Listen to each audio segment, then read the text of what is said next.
الله الله الله الله يا ربي يا الله الله يا ربي يا الله لا إله إلا الله لا إله إلا الله لا إله إلا الله محمد رسول الله محمد رسول الله. الحمد لله رب العالمين والعاقبة للمتقين ولا عدوان إلا على الظالمين والصلاة والسلام على المبعوث رحمة للعالمين وعلى آله وأصحابه الغر الميامين ومن تبعهم بإحسان إلى يوم الدين. أما بعد فأعوذ بالله من الشيطان الرجيم. ألم تر إلى الذين أوتوا نصيبا من الكتاب يؤمنون بالجبت والطاغوت ويقولون للذين كفروا هؤلاء أهدى من الذين آمنوا سبيلا.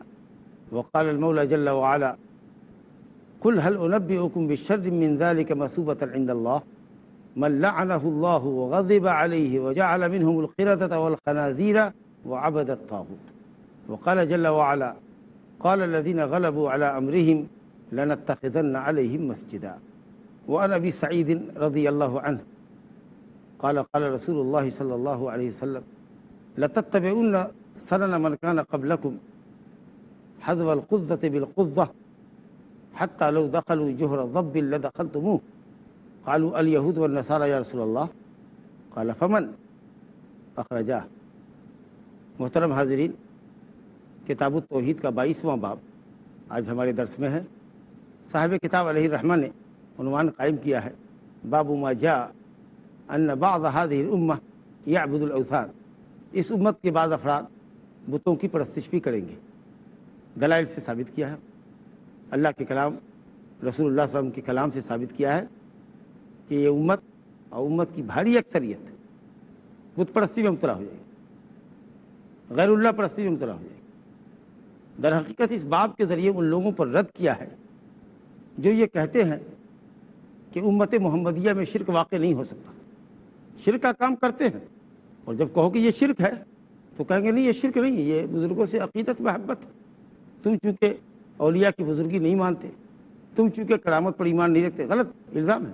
بزرگی بھی مانتے ہیں الحمدللہ، اہل سنت کرامت بھی مانتے ہیں، لیکن کرامت اور شعبدہ بازی میں فرق کرتے ہیں، اور بزرگوں کی بزرگی میں اتنا غلو نہیں کرتے ہیں کہ ان کو ان کے مقام سے اوپر اٹھا دیتے۔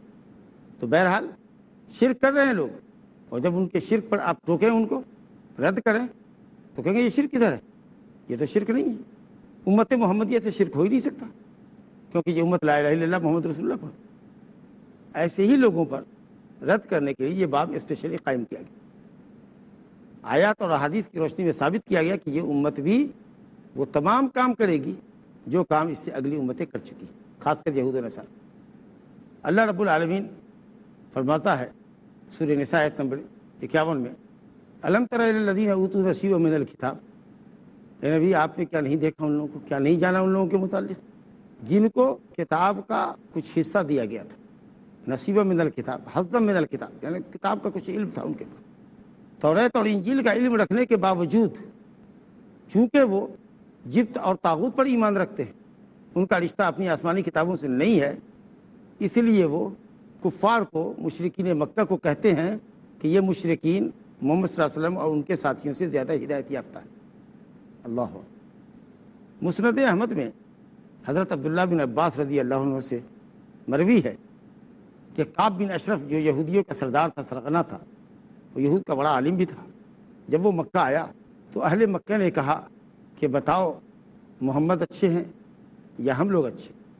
دیکھو اس سنبوڑ کو، اس منبتر کو، اس ابتر کو، جس کی کوئی اولاد نہیں ہے، سب ایک ہی لفظ ہے، سنبوڑ، منبتر، ابتر، جس کی کوئی نسل نہ ہو، جس کا نام ختم ہو جانے والا ہو اس کی اولاد کے بعد، لا الہ الا، کیونکہ آپ کی کوئی نرینہ اولاد نہیں تھی، تو کہا اس کو دیکھو جو لا ولد ہے، یعنی جس کو کوئی نرینہ اولاد نہیں۔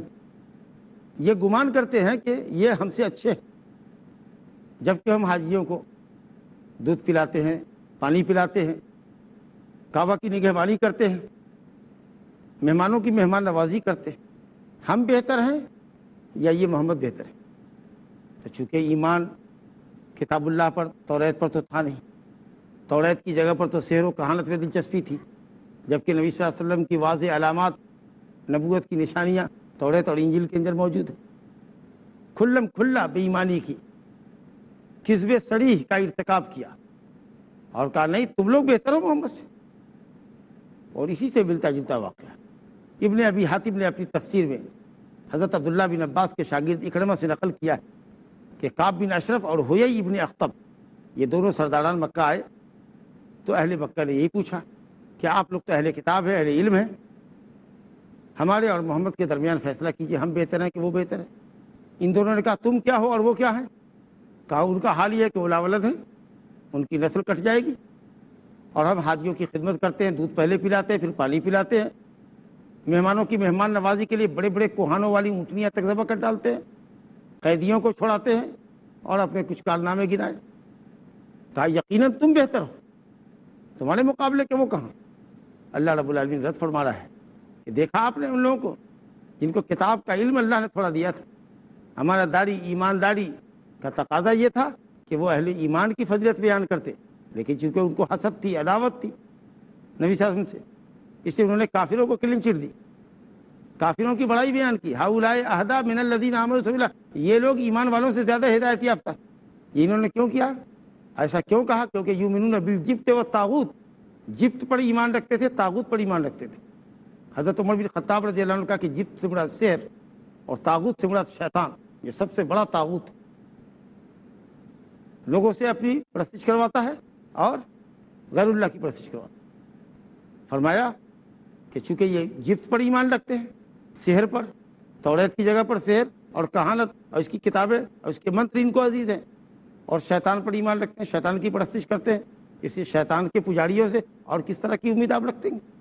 شیطان کے پجاری غیر اللہ کی تو تعریف کریں گے، شرک والے اہل شرک کی تو تعریف کریں گے، کوئی اہل توحید کی تھوڑی نہیں تعریف کریں گے۔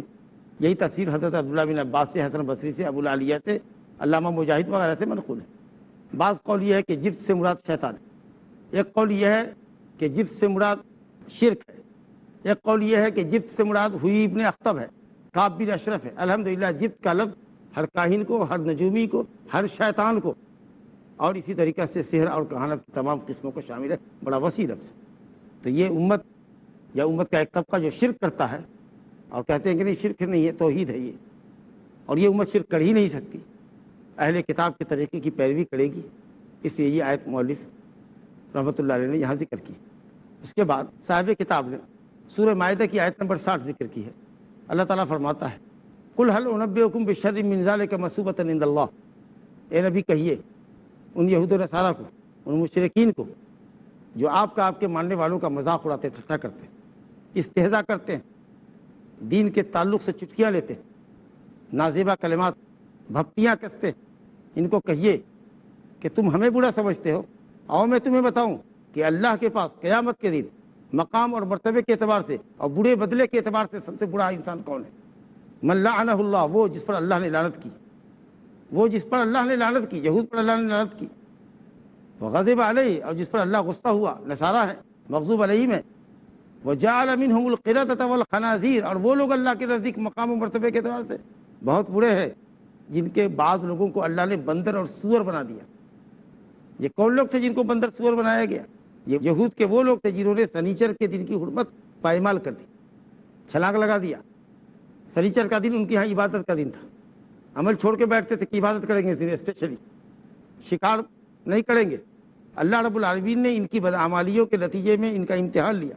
سمندر کے کنارے رہتے تھے، اللہ کی قدرت دیکھیے، جو ممنوع دن تھا کام کا، اس میں شکار حرام تھا، مچھلیاں سطح آپ پر تیرتی ہوئی سنیچر کو نظر آتی تھی، اور بقیہ ہفتے کے 6 دنوں میں سمندر کی تہہ میں جا بیٹھتی تھی، تلاش کے بعد بھی کوئی ایک مچھلی ہاتھ نہیں آتی تھی، اب گزر اوقات مچھلی پر ہوتا تھا، ہیلہ سازی کی، سنیچر کی حرمت کو پامال کیا۔ وقت ہو گیا ایک بریک کا، انشاءاللہ تعالی بریک کے بعد پھر گفتگو جاری رہے گی۔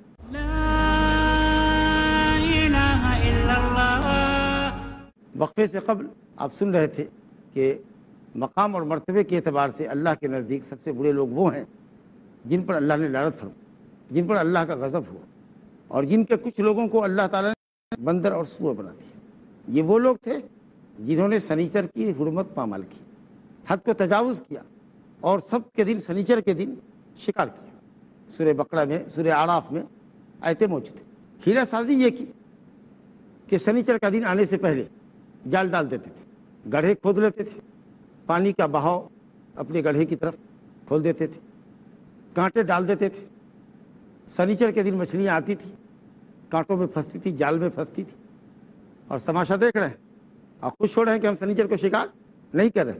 جیسے ہی سنیچر کا دن گزرا، رات آئی، مچھلیاں پکڑنا شروع کر دی۔ بظاہر یہ پیغام دنیا کو دے رہے ہیں کہ ہم نے سنیچر کی حرمت پامال نہیں کی، سنیچر کو ہم نے شکار نہیں کیا، لیکن سنیچر کی مچھلیوں کو پھنسانے کے لیے جمعہ کے دن اور سنیچر کی رات میں تدبیر کی، مچھلیاں سنیچر کو پھنس گئی، شام میں اور دن میں اتوار کے دن نکال کر کے کھایا، بیچا، جو چاہ کیا۔ اللہ تعالیٰ نے بندر بنا دیا۔ بندر کی شکل مخلوق میں، جانوروں میں سب سے زیادہ انسان سے ملتی جلتی شکل ملتی ہے، وہ انسان نہیں ہے، یا انسان بندر سے انسان نہیں ہوا ہے، وہ ایک مستقل مخلوق ہے، لیکن جانوروں میں سب سے زیادہ صورت ملتی بندر کی ہے انسان سے، اور وہ انسان کے حرکات و سکنات کی نقل بھی کرتا ہے۔ بظاہر دکھتا ہے انسان، لیکن بباطن انسان نہیں۔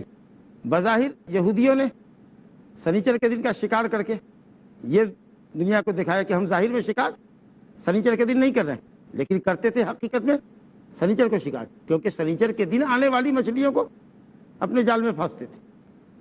نتیجہ یہ ہوا کہ جیسا عمل ویسی جزا۔ بندر دکھتا ہے آدمی کے جیسا، ہے نہیں آدمی۔ ان کا عمل دکھتا تھا کہ سنیچر کے دن انہوں نے کوئی شکار نہیں کیا، سنیچر کے دن شکار، جیسا عمل جزا ویسی، اللہ نے بندر بنا دیا۔ اور کون برا ہے؟ وہ عبد الطاغوت، جو اللہ کے علاوہ کی پرستش کرتا ہے، مشرکین جو غیر اللہ کی پرستش کرتے، صالحین کی پرستش کرتے، اور یہودیوں سے اپنی ہدایت کی سرٹیفکیٹ مانگتے، یہ لوگ برے۔ اور تیسری آیت جو صاحب کتاب نے اس باب میں ذکر کی ہے کہ اس امت کے بھی بعض لوگ غیر اللہ پرستی کریں گے، اوثان پرستی کریں گے۔ فرمایا سورہ کہف کی آیت نمبر 21 ہے، قال الذین غلبوا علی امرہم لنتخذن علیہم مسجدا۔ وہ لوگ جو اصحاب کہف کے معاملے پر غالب آئے، یعنی جو چوتھی قسم کے لوگ تھے، سربراہان قوم تھے، انہوں نے اصحاب کہف کی قبروں پر تعمیر کرنے کی ٹھان لی۔ جو کمزور لوگ تھے ان کی بات نہیں چلی، اور اکثر جو سردار اور سورما قسم کے لوگ ہوتے ہیں، دبنگ قسم کے لوگ معاشرے میں ہوتے ہیں، ان کی اکثریت حق سے دور بھی ہوتی ہے۔ بہرحال وہ غالب آنے والے لوگ مسلمان رہے ہوں یا کافر رہے ہوں، دونوں ہی حالت میں انہوں نے برا کیا، کیونکہ قبر کو پختہ کرنا، قبر پر تعمیر کرنا، قبر پر مسجد بنانا، قبر پہ قبہ بنانا، آپ جانتے ہیں متعدد روایتوں کے حوالے سے آپ یہ بات پڑھ چکے ہیں، سن چکے ہیں کہ اللہ کے رسول نے لعنت فرمائی، لعن اللہ الیہود والنصارى اتخذوا قبور انبیائہم وصالحین مساجد۔ اللہ کی لعنت ہو یہود و نصارہ پر کہ انہوں نے انبیاء کی قبروں کو مسجد بنایا، یا تو اس پر مسجد باقاعدہ مسجد کی عمارت بنا ڈالی، یا بغیر عمارت بنائے ہوئے قبروں پر سجدہ کیا، یہ سمجھ کر کے کہ یہاں سجدہ مقبول ہوتا ہے اللہ کے لیے، اور یہاں دعائیں اللہ جلدی قبول کرتا ہے۔ تو اس طریقے سے وہ شرک اصغر کے مرتکب ہوئے، اور قبر کو سجدہ کیا تو شرک اکبر کے مرتکب ہوئے۔ تو بہرحال جو لوگ غالب آئے انہوں نے یہ کیا، تو اگر وہ مسلمان بھی رہے ہوں تو ان کا یہ طریقہ حرام اور ناجائز طریقہ تھا، لعنتی فعل تھا ان کا۔ بہرحال یہ تینوں آیتیں جو صاحب کتاب نے یہاں پیش کی ہیں، وہ اس لیے کہ یہ امت یہود و نصارہ کے نقش قدم پر چلے گی، اور یہود و نصارہ نے جس طریقے سے اپنے انبیاء اور صالحین کی قبروں کو سجدہ گاہ بنایا، استدلال یہ کہ یہ امت بھی ان کے نقش قدم پر چلتے ہوئے اپنے صالحین اور بزرگوں کی قبر کو سجدہ گاہ بنائے گی اور شرک میں مبتلا ہوگی۔ یہ استنباط ہے صاحب کتاب کا ان تینوں آیتوں سے کہ اس امت کے بھی بعض لوگ شرک کریں گے، اور اس امت کے اندر بھی شرک واقع ہوگا، لیکن الحمدللہ شرک واقع ہوگا اس امت کے اندر، لیکن الحمدللہ حق پر قائم جماعت، کتاب و سنت پر قائم جماعت، اللہ کی توحید کی دعوت دینے والی جماعت، اللہ کی توحید کو پختہ کرنے والی قول و عمل سے ایک جماعت حق کے اوپر ہمیشہ قائم رہے گی، اور ان کے مخالفین ان کا کچھ بگاڑ نہ سکیں گے انشاءاللہ۔ اللہ تعالی ہمیں اور آپ کو ایسی ہی طائفہ منصورہ کے اندر شامل فرمائے جس کی مدد کا اللہ نے وعدہ فرمایا ہے، جو حق کے لیے جیتے ہیں، حق کے لیے مرتے ہیں، اور کتاب و سنت کا علم بلند رکھتے ہیں، وہ کسی بھی حال میں حق سے انحراف نہیں کرتے، اللہ کی توحید کے معاملے میں اہل شرک سے کمپرومائز نہیں کرتے۔ ان آیتوں کے استدلال کو سمجھنے کے لیے کہ مطابقت جو باب سے ہے حدیث ذکر کی ہے، انتہائی باب سے مطابقت رکھتی ہے یہ حدیث، حضرت ابو سعید خدری رضی اللہ عنہ کی حدیث ہے، صحیحین کی روایت ہے، نبی صلی اللہ علیہ وسلم نے فرمایا لَتَتَّبِعُنَّ سُنَنَ مَنْ كَانَ قَبْلَكُمْ، سنن بھی پڑھا گیا ہے سین کے ضمے کے ساتھ، اور سنن بھی پڑھا گیا ہے، تم اپنے اگلے لوگوں کے طریقوں کی ضرور بھی ضرور پیروی کرو گے، نبی صلی اللہ علیہ وسلم فرما رہے ہیں ضرور بھی ضرور ان کے طریقوں کی پیروی کرو گے، غور فرمائیے۔ تو انہوں نے اپنے انبیاء اور صالحین کی قبروں کو سجدہ گاہ بنایا، اس کا مطلب کہ تم بھی بناؤ گے، جو کچھ انہوں نے کیا وہ تم بھی کرو۔ یہ صادق المصدوق صلی اللہ علیہ وسلم کا فرمان ہے، لَتَتَّبِعُنَّ، صحیح بخاری مسلم کی روایت، لَتَتَّبِعُنَّ سُنَنَ مَنْ كَانَ قَبْلَكُمْ، تم اگلے لوگوں کے طریقوں کی پیروی کرو۔ آپ نے فرمایا حذو القذۃ بالقذۃ، مکمل پیروی کرو گے، مکمل، جیسے تیر کے اندر سہام کے اندر دو پڑ ہوتے ہیں اور دونوں پڑ ایک جیسے ہوتے، بالکل ویسے ہی مشابہت ہوگی، تمہارے اعمال ان کے اعمال جیسے، تمہارے عقائد ان کے عقائد جیسے، تمہارے اخلاق ان کے اخلاق جیسے، تمہاری نشست و برخاست ان کی نشست و برخاست کے طریقے سے، حذو القذۃ بالقذۃ۔ اللہ، یہ حدیث نبی صلی اللہ علیہ وسلم کی نبوت کے دلائل میں سے، معجزات نبوت کے اندر بھی علماء نے محدثین نے اس حدیث کو ذکر کیا کہ جو کچھ آپ نے فرمایا، جو پیشین گوئی فرمائی، امت کو جن فتنوں سے آگاہ کیا، خبر بھی دے رہے ہیں کہ تم ایسا ضرور کرو گے، اور مذمت بھی ہے، اور امت کو روکنا بھی ہے کہ ان کے طریقے پر مت جاؤ، اسلام سے انحراف مت کرو، ان کی تہذیب، بے ڈھنگی تہذیب کو مت اختیار کرو، چکا چوند سے ہیرا مت ہو، اسلام تمہارے لیے کافی اور وافی ہے، شریعت تمہاری ہدایت اور رہنمائی کے لیے کافی ہے۔ بالکل امت ویسی کر رہی ہے جیسا کہ یہود و نصارہ نے کیا، عقائد، اعمال، اخلاق، کردار سب ویسے، لباس، پوشاک، نشست و برخاست، کھانے پینے کے طریقے، یہاں تک کہ کفریہ، شرکیہ، یہود و نصارہ کے عقیدے اور ان کی دین کی بہت سی باتیں جو ان کے دین کا حصہ ہے وہ اب ہماری زندگی کا حصہ بن گئی، ان کی دیکھا دیکھی۔ انہوں نے انبیاء صالحین کی قبروں کو سجدہ گاہ بنایا، اس امت نے بھی ایسا ہی کیا۔ انہوں نے احبار اور رہبان کی پیروی کی اللہ کی شریعت کے مقابلے میں، اس امت کے اندر بھی لوگ آپ کو ملیں گے جو علماء کی اور عابدوں اور راہبوں کی، زاہدوں کی پیروی کرتے ہیں، آنکھ بند کر کے ان کی بات مانتے ہیں، حلال و حرام کا حق دے رکھا ہے۔ وہ سب سے بڑی بات یہ ہے دوستو کہ یہود و نصارہ سے جو مطابقت ہے وہ یہ ہے کہ یہود کے یہاں سب سے بڑا ڈیفالٹ اور سب سے بڑا شرک یہ تھا کہ ان کے پاس علم تھا، عمل نہیں تھا، علم تھا، عمل نہیں تھا، اور نصارہ کے پاس عمل بہت تھا، علم نہیں تھا۔ یہاں بھی لوگ آپ کو مل جائیں گے، بہت سے علم والے مل جائیں گے جو علم کے مطابق عمل نہیں کرتے، اور بہت سے عبادت گزار آپ کو ایسے مل جائیں گے جو عبادت کر رہے ہیں لیکن ان کے پاس علم نہیں ہے، سنت بدعت کا فرق نہیں جانتے، رات میں لکڑی چننے والوں کی طرح سانپ کو بھی لکڑی سمجھ کر چن رہے ہیں، گٹھڑ میں باندھتے جا رہے ہیں۔ تو سلف علماء نے کہا ہے کہ اس امت کے جو بگڑے ہوئے علماء ہیں ان کی مشابہت یہود سے، اور جو ہمارے عابد اور زاہد لوگ ہیں جن کے پاس علم نہیں ہے، بغیر علم کے زہد اور تقوی ان کی زندگی میں ہے، ان کی مشابہت نصارہ سے۔ منعم علیہ کا طریقہ، جن لوگوں پر اللہ کا انعام ہوا، انبیاء، صدیقین، شہداء و صالحین، ان کا طریقہ کیا تھا؟ علم اور عمل کا، شریعت کا علم ہونا چاہیے، قرآن و سنت کا آتھینٹک علم ہو، اس کے مطابق عمل ہو۔ یہ ہے منعم علیہ کا راستہ، جن پر اللہ کا انعام ہوا۔ جن کے پاس علم ہے عمل نہیں، یا جن کے پاس عمل بہت ہے لیکن علم نہیں، یہ مغضوب علیہم ہے اور وہ ضالین ہیں۔ جن پر اللہ کا غضب ہوا یہ یہود اور یہود صفت لوگ ہیں، علم کے مطابق عمل نہیں کرتے، اور جن پر اللہ رب العالمین کا غضب ہوا وہ نصارہ ہے جنہوں نے بغیر علم کے عمل کیا۔ تو اس طریقے سے آپ دیکھیے تو امت مسلمہ کی ایک بھاری اکثریت کلچر کے اعتبار سے اور عقائد کے اعتبار سے، اعمال کے اعتبار سے یہ یہود و نصارہ سے بالکل مشابہت رکھتی ہے۔ اب آپ کو ان آیتوں کو سمجھنے میں دیر نہیں لگے گی کہ ان آیتوں کو امام نے، صاحب کتاب نے اس باب میں ذکر کیا کہ جس طریقے سے یہود و نصارہ نے غیر اللہ پرستی کی، یہ امت بھی پرستی کرے گی، اور حذو القذۃ بالقذۃ، جس طریقے سے تیر کے دو پر ایک دوسرے کے مشابہ ہوتے ہیں ویسے ہی یہ امت یہود و نصارہ سے مشابہت اختیار کرے گی۔ یہاں تک کہ آپ نے فرمایا حتیٰ لو دخلوا جحر ذب لدخلتموہ، یہاں تک کہ اگر ان میں کا کوئی گوہ کے سوراخ میں داخل ہوا ہوگا تو تم بھی داخل ہوئے۔ گوہ ایک جانور ہے، بہت تنگ سوراخ بناتا ہے اور اسی میں غلاظت کرتا ہے، گندگی کرتا، پیخانہ کرتا ہے، اسی میں رہتا ہے، یعنی نہایت گندی زندگی اور گندی ذہنیت اور گندا طور طریقہ جیسا یہود و نصارہ کا ہے، وہ طریقہ، وہ کلچر تمہاری زندگی میں آئے گا۔ اور بعض روایت میں ہے، ترمذی اور مسند احمد کی روایت ہے، سند میں تھوڑا کلام ہے لیکن انشاءاللہ تعالیٰ کئی شواہد کی وجہ سے حدیث قابل حجت ہوگی کہ اگر ان میں کا کوئی ایسا بھی آدمی رہا ہوگا یہود و نصارہ میں جس نے اپنی ماں کے ساتھ کھلم کھلا بدکاری کی ہوگی تو اس امت کے اندر بھی ایسے لوگ پائے جائیں گے جو اپنی ماں کے ساتھ بدکاری کریں گے۔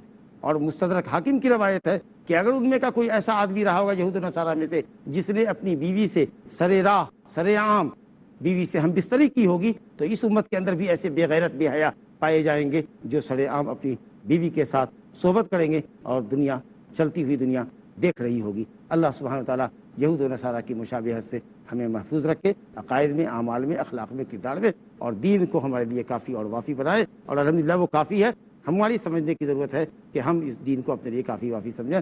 ہم اپنی گفتگو کو یہیں ختم کرتے ہیں۔ ہمارے پاس جو 2 منٹ کا وقت ہے اس میں انشاءاللہ تعالیٰ اگر آپ حضرات میں سے کسی کے پاس کوئی سوال ہو تو وہ پیش کر سکتے ہیں۔ السلام علیکم ورحمۃ اللہ وعلیکم وبرکاتہ۔ السلام ورحمۃ اللہ وبرکاتہ۔ حج کے بعد جو مدینہ جاتے ہیں تو وہاں پہ کچھ 40 نماز پڑھنے کا ذکر آتا ہے کہ 40 نماز مدینہ میں پڑھنا چاہیے، اس کی کچھ فضیلت ہے۔ یہ حدیث بھی صحیح نہیں۔ وقت کی گنجائش کے حساب سے آپ 4 وقت کی نماز پڑھیں، 40 وقت کی نماز پڑھیں، اگر وقت میں وسعت ہو تو اور پڑھیں، لیکن 40 وقت کی نماز پڑھ کے نکلنا اور اس کی فضیلت کے تعلق سے جو روایت آئی ہے وہ روایت انتہائی درجہ ضعیف ہے۔ اپنے شیڈول کے مطابق، اپنے پروگرام سفر کے مطابق آپ اپنی ڈیوریشن کو، وہاں کے قیام کی مدت کو گھٹا بڑھا سکتے ہیں۔ السلام علیکم شیخ۔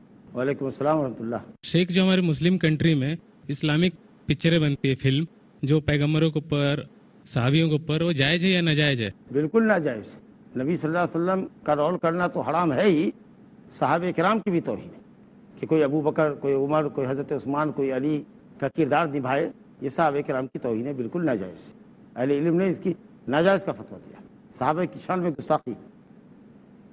السلام علیکم۔ وعلیکم السلام ورحمۃ اللہ۔ مجبوری آتی ہے کسی حاجی کی جو اپنے وطن واپس آ جاتا ہے بغیر زیارت کے، ضروری ہے کہ اسے زیارت کرنا دوبارہ؟ مسجد نبوی، جی میں نے آپ سے عرض کیا دوران گفتگو کہ مسجد نبوی کی زیارت واجب نہیں ہے۔ آپ کے حج عمرے کا کوئی بھی کام مدینہ سے متعلق نہیں۔ مسجد نبوی کی زیارت مسنون ہے، باعث اجر و ثواب ہے۔ اس لیے اگر آپ کے وقت میں گنجائش نہیں ہے اور آپ مکے سے واپس آ رہے ہیں تو آپ کا سفر مکمل ہے، حج اور عمرے کے ثواب میں کہیں کوئی کمی نہیں ہے۔ اگر آپ مدینہ جاتے اور نماز پڑھ کے آتے، مسجد نبوی کی زیارت کرتے تو یہ خیر سے آپ اور بھی مستفید ہوتے، لیکن الحمدللہ آپ کا سفر کمپلیٹ ہے۔